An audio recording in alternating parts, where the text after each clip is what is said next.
ಪಂಡಿತರ ಸಭೆ ನಡೆದಿತ್ತು, ಚರ್ಚೆ, ಚಿಂತನೆ, ತರ್ಕ ಎಲ್ಲವೂ ನಡೆದಿದ್ದು. ಈತ ಹೀಗೆ ಬಂದ ಕೂಡ್ಲೇನೆ ಆತನ ನೋಡಿದ ಪಂಡಿತರೆಲ್ಲ ಒಂದು ಸಾರಿ ಹಿಂಗ ಕೊಕಾಶ್ ಗೊಳ್ಳಂತ ಅಪಹಾಸ್ಯ ಮಾಡಿ ನಕ್ರು. ಯಾಕ? 8 ತರದ ವಕ್ರ ಇದ್ದ.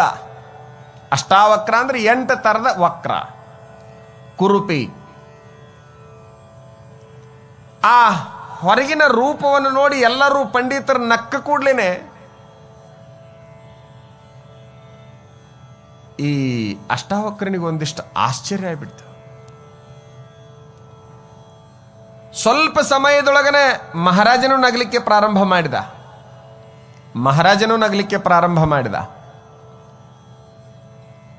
ಪಂಡಿತರು ನಕ್ಕಾಗ ಆಶ್ಚರ್ಯ ಮತ್ತು ಬೆರಗಾಗಿ ನೋಡ್ತಾ ನಿಂತಿರುವಂತಹ ಅಷ್ಟಾವಕ್ರ ಮಹಾರಾಜ ನಕ್ಕ ಕೂಡ್ಲೇನೆ ಅವರೆಲ್ಲರಿಗಿಂತ ಜೋರಾಗಿ ಇವನು ನಗಲಿಕ್ಕೆ ಪ್ರಾರಂಭ ಮಾಡಿದ. ಎಲ್ಲರಿಗೂ ಆಶ್ಚರ್ಯ ಆಯಿತು. ನಾವೇನೋ ಈತನ ಕುರುಪವನ್ನು ನೋಡಿ ನಕ್ಕಿದ್ದೇವೆ, ಇವನು ಯಾಕೆ ನಕ್ಕಿರಬೇಕು? ಮಹಾರಾಜ ಕೇಳ್ತಾನೆ, ಯಾಕಪ್ಪ ಜೋರ್ ನಗಾಕ್ ಹತ್ತಿದಿ? ಮೊದಲು ನಕ್ಕವ್ರು ಯಾರ್ರಿ? ಅವ್ರು ನಕ್ಕರು. ಆಮೇಲೆ ನಕ್ಕವ್ರು ಯಾರ್ರಿ? ನಕ್ಕೆ. ಅವ್ರು ಯಾಕೆ ನಕ್ಕರು, ನೀವು ಯಾಕೆ ನಕ್ರಿ ಅನ್ನೋದು ಗೊತ್ತಾಗ್ಲಾರ್ದ ನಾನು ನಕ್ಕಿದ್ದನ್ನು ಹೇಳೋದ್ರೊಳಗೆ ಅರ್ಥ ಇಲ್ಲ. ಯಾಕೆ ನಕ್ರಿ ಪಂಡಿತ್ರೆ? ಎಷ್ಟು ಕುರುಪಿ ಅದಾನಲ್ಲ, ಇಂತಹ ಕುರುಪ ನೋಡಿರ್ಲೇ ಇಲ್ಲಲ್ಲ ಅಂತ ನಮಗೆ ನಗು ಬಂತು ಅವ್ರ ಮಾತು. ನೀವು ನಕ್ಕಿದ್ದಕ್ಕೆ, ನಾನು ಅದಕ್ಕೆ ನಕ್ಕೆ, ನಾನು ಆ ಕಾರಣದಿಂದವೇ ನಕ್ಕೆ. ಸರಿ, ನಾವು ನಕ್ಕಿದ್ದು ಇದಕ್ಕಾಗಿ, ನೀ ನಕ್ಕಿದ್ದು ಅದಕ್ಕಾಗಿ, ನಾನು ಒಂದು ರೀತಿಯಿಂದ ಅದಕ್ಕೆ ನಕ್ಕೆ.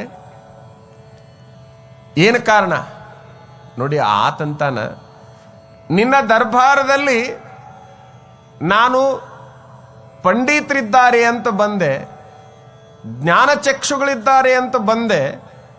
ಇಲ್ಲಿ ಇರೋರೆಲ್ಲ ಚರ್ಮಚಕ್ಷುಗಳು, ಇವರೆಲ್ಲ ಚಮ್ಮಾರರಂತೇಳಿ ತಿಳ್ಕೊಂಡು ನಗಾಕತ್ತಿದ್ದೀನಿ, ನಗು ಬರ್ತಾ ಇದೆ. ಈ ಚಮ್ಮಾರರನ್ನು ನೋಡಿ ನಗು ಬರ್ತಾ ಇದೆ, ಚಮ್ಮಾರರನ್ನ ಆಳ್ತಾ ಇರುವಂತ ನಿನ್ನನ್ನು ನೋಡಿ ನಗು ಬರ್ತಾ ಇದೆ ಅಂತ ಹೇಳ್ತಾನ. ನೀವು ಹೊರಗಿನ ಚರ್ಮವನ್ನು ನೋಡಿದ್ರೆ ಹೊರತಾಗಿ ಒಳಗೇನಿದೆ ಅನ್ನುವಂತಹದ್ದನ್ನು ನೋಡಲಿಲ್ಲ. ಹೊರಗೆ ನೋಡೋದಲ್ಲ, ಒಳಗೆ ನೋಡೋದು. ಮುಂದೆ ಗೊತ್ತಾಯಿತು ಜನಕನಿಗೆ ಆತನ ಬೌದ್ಧಿಕ ಮಟ್ಟ ಎಂತದ್ದು ಅಂತ.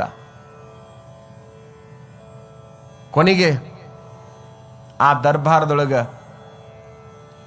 ಆಸ್ಥಾನದ ಪಂಡಿತರಂತೇನಿರ್ತಾರಲ್ಲ, ಆ ಪಟ್ಟ ಸಿಕ್ಕಿದ್ದು ಆತನಿಗೆ. ನಾನು ತಮಗೆ ಹೇಳೋದಿಷ್ಟೇ, ಹೊರಗಿನ ರೂಪಕ್ಕೆ ಬಹಳಷ್ಟು ಬೆಲೆಯನ್ನ ಕೊಡ್ತಾ ಇದೆ ಈ ಜಗತ್ತು. ಒಂದಿಷ್ಟು ಅದನ್ನು ಕಡಿಮೆ ಮಾಡಿ ವ್ಯಕ್ತಿಯ ಸಾಧನೆಗೆ, ವ್ಯಕ್ತಿಯ ಗುಣಕ್ಕೆ, ವ್ಯಕ್ತಿಯ ವ್ಯಕ್ತಿತ್ವಕ್ಕೆ ಒಂದಿಷ್ಟು ಬೆಲೆ ಕೊಡುವಂತಹದ್ದು ದರ್ಶನದ ಉದ್ದೇಶ.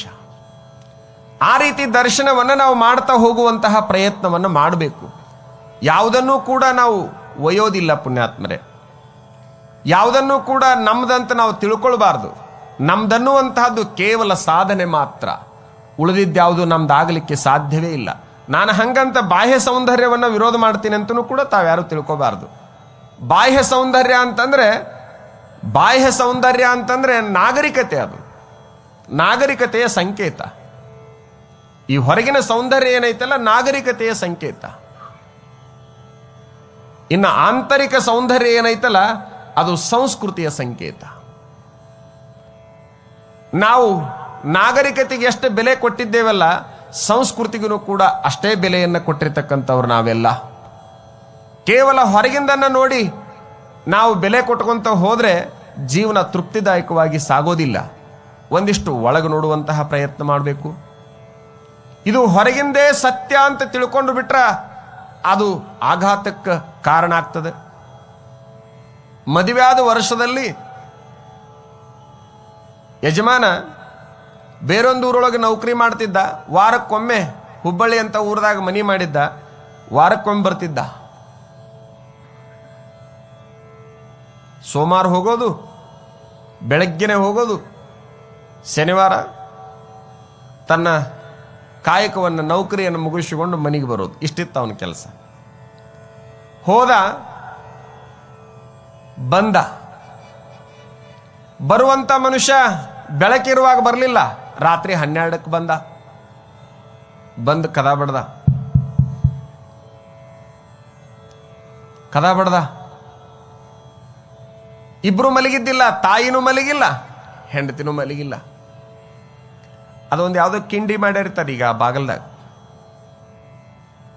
ಅದಕ್ಕೊಂದು ಹಳ್ಳ ಇರ್ತದೆ, ಅದಕ್ಕೆ ಏನಂತಾರ ಅದಕ್ಕೆ. ಅದ್ರಾಗ ಹೆಣ್ಮಗಳು ಹನಿಕ್ ನೋಡಿದ್ಲು, ಯಾರು? ಹೆಂಡತಿಯನ್ನವಳು. ಕದ ತೆರಿಲಿಲ್ಲ. ನಾನು ಬಂದಿನಿ ತೆಗಿ. ಏನವ್ರಿಬ್ಬರು ಸಂಬಂಧ ಅದ್ಭುತ ಇತ್ತು. ನಾನು ಬಂದಿನಿ ಕದ ತೆಗಿ ಅಂದ್ರೂ ಕೂಡ ಅಪ್ಪಿ ತಪ್ಪಿ ಕದ ತೆರಿಲಿಲ್ಲ. ಯಾಕೆ ಕದ ತೆರಿಲಿಲ್ಲ? ಇವನೇನು ಹೋಗಿದ್ನಲ್ಲ, ಇವನು ಹೋದ ಮೇಲೆ ಒಬ್ಬವ ಬಂದಿದ್ದ ಮರುದಿವ್ಸ ಮನೆಗೆ. ಅವಂದೆಲ್ಲ ಐಡೆಂಟಿ ಕಾರ್ಡು ಅವು ಇವು ಏನಿರ್ತಾವಲ್ಲ ಕಿಸೆದಾಗ ಎಲ್ಲವೂ ತೊಗೊಂಡು ಬಂದಾನವ. ಇದು ಯಾರದ್ರಿ ಅಂತ ಕೇಳ್ದ ಆ ಮನೆಗೆ ಬಂದು. ಇದು ನಮ್ಮ ಯಜಮಾನ್ರದು. ಇವು ಹೆಂಗ್ರಿ ನಿಮ್ಮ ಕೈಗೆ ಸಿಕ್ಕು? ಈ ಮನುಷ್ಯ ಆಕ್ಸಿಡೆಂಟ್ ಆಗಿ ಅಲ್ಲಿ ಸತ್ತು ಬಿದ್ದಿದ್ದೀನ್ರಿ, ಏನು ಗೊತ್ತು ಸಿಗ್ಲಾರ್ದಂಗಾಗಿತ್ತು, ನಾನೊಂದಿಷ್ಟು ಒಳ್ಳೆ ಕೆಲಸ ಮಾಡ್ಬೇಕಂತ ಹೇಳಿ ನಿಮ್ಮ ಮನೆಗೆ ಮುಟ್ಸಕ್ಕೆ ಬಂದೀನಿ ಅಂದಿದ್ದವ ತಂದು. ಅಂದ್ರೆ ಇವ್ರು ತಿಳ್ಕೊಂಡಿದ್ದೇನು, ನಮ್ಮವ ಹೋದ ಇಷ್ಟೇ. ಆದ್ರೆ ಹಂಗಾಗಿರ್ಲಿಲ್ಲ. ಅವ ಕಿಸೆ ಕಳ್ಳವ, ಎಲ್ಲದನ್ನು ಕೂಡ ಕದ್ಕೊಂಡು ಸ್ವಲ್ಪ ಮಾನವೀಯತೆ ಇತ್ತು. ಇವೆಲ್ಲ ನನಗೆ ಉಪಯೋಗ ಇಲ್ಲ ಅಂತ ಅವನರ ತಂದು ಮುಟ್ಟಿಸಿದ್ದ. ಮುಟ್ಟಿಸುವಾಗ ಇಂಥದ್ದೊಂದು ಹೇಳಿ ಹೋಗಿದ್ದ.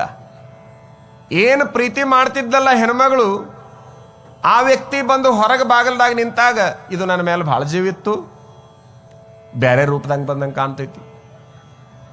ರಾತ್ರಿ 12ರ ಮೇಲೆ ಬರುವೆಲ್ಲ ಬೇರೆ ಅಂತ. ಮತ್ತೀಗೂ ವ್ಯಾಪಾರಿಗಳು 12ರ ಮೇಲೆ ಬರ್ತಿರ್ತಾರೆ. ಮತ್ತೆ ನೀವು ಹಂಗೇನಾರು ತಿಳ್ಕೊಂಡ್ರಿ ಸುಮ್ಮನೆ ಆ ಹೆಣ್ಮಗಳು ನೋಡಿ ಕದ ತೆರಿತಾ ಇಲ್ಲ. ಹೋಗಿ ಅತ್ತಿಗೆ ಹೇಳ್ತಾಳೆ, ಬಂದಾರ್ರಿ ಅವರು. ಜೀವ ಕೊಟ್ಟಿರುವಂತಹ ತಾಯಿನೂ ಸಹಿತ ನೋಡ್ತಾಳ, ಅದೇ ತೀರ್ಮಾನ ಮಾಡ್ತಾಳೆ. ಇಬ್ರು ಕದ ತೆರೀಲಿಲ್ಲ. ಇವನಿಗೆ ಯಾಕನ್ನೋದು ತಿಳಿಲಿಲ್ಲ. ಒಳಗದಾರ ಮಾತಾಡ್ತಾರ, ತಿಳಿತೈತಿ. ತೆಗಿಬೇಡ ಕದ ಅಂತ ಅನ್ನೋದು ಕೇಳ್ತೈತಿ. ಏನಾರ ಆಗಿರ್ಬೇಕು. ಏನಾರ ಯಾಕಾಗೋಲ್ಲಕ್ಕೆ ಬೆಳತನಕ ನೋಡೋಣ. ಅಲ್ಲೇ ಮಲ್ಕೊಂಡ ಹೊರಗ.